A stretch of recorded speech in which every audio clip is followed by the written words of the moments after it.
have a follow-up from Jay Tate.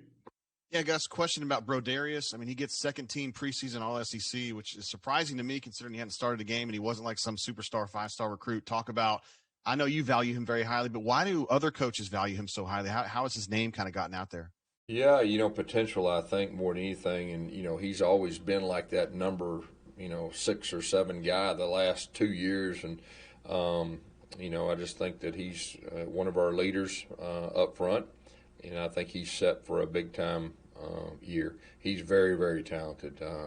He's probably as strong as any lineman we've had come through here in a long time. And I just think he's set up for a really good year. And I know we'll be relying a lot on him on the field and his leadership. Next is Jason Caldwell. Gus, I guess first, what's Colby Wooden? What's his weight now? He's listed at 268, but I think he had gotten a little bit bigger than that. And then second, what allows him to be able to hold the point there at tackle, not being a 300-pound guy? Yeah, he's bigger than that. I don't know exactly how much bigger, but he weighs a little more than that. His quickness, he's strong. He's got instincts. And, when you move inside, that's a different world. And I just know that he's got really good instincts and got a lot of reps this fall camp. And I think he'll have the ability to improve each game. Next is Tom Green. Gus, with Grant Loy listed as the backup to Bo, just how important is it to have a backup quarterback with his experience, just given kind of the circumstances and uncertainty of this season? I think it's very important. He's a guy that started at the college level. That's Chad recruited him at Arkansas. That was the relationship. And he's came here and he's really done a good job with his teammates, good job with the offense. We've let all the guys other than Bo go live all 3 scrimmages. I think that was big for him.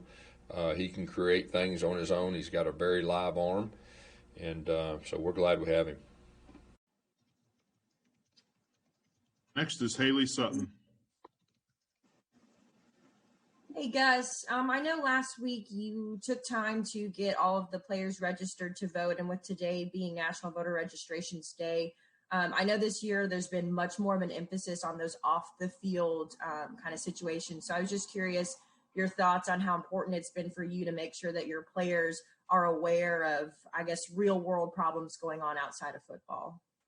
Yeah, that was real important. We had the educational piece that I've talked about, all summer, and we had speakers, and it was really good. We had some team bonding situations, and now, it was really our action plan. Of course, the Unity T-shirts, which, our guys were real excited about. We got great response. I believe that the students are going to have one in their chair for the game Saturday. I'm very excited about that. That's one thing. And then action plan, registering to vote, getting everyone registered to vote to use their influence. And I know our team is real excited about that. And that was very important, last week. Next is Justin Ferguson. I guess you mentioned them a little bit in your opening statement, but what stands out to you particularly about this Kentucky defense and all those veterans they got coming back this year? They make you earn it. You look at the big play cut up from last year, and there's not a whole lot of big explosive pass plays over the top. They do a great job of keeping everything in front of them.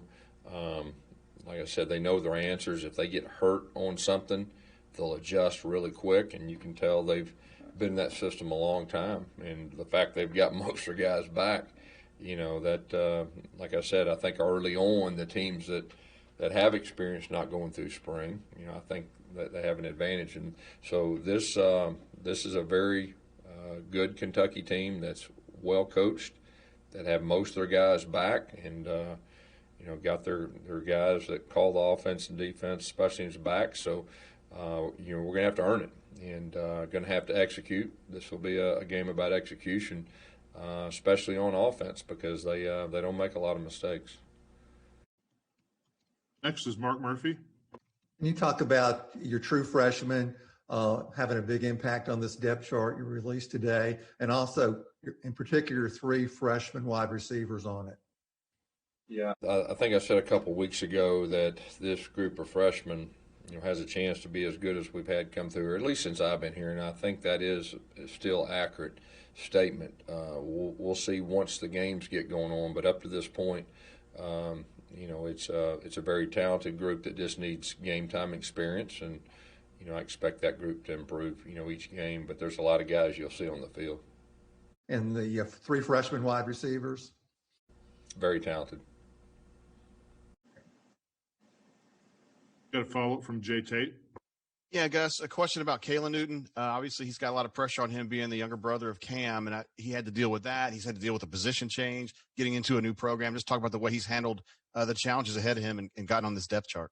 Yeah, first of all, you can tell he's a veteran guy, and he understands the game. He's a tough guy, too, not just receiver-wise.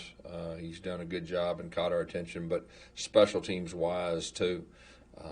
So, like I said, you'll see him on special teams and then, at receiver, too. So we're glad we have him. We think he provides leadership, and he's a tough guy, too. So I'm excited he's here with us. All right, Coach, that's all we have for today. Appreciate your time. Okay, thank you.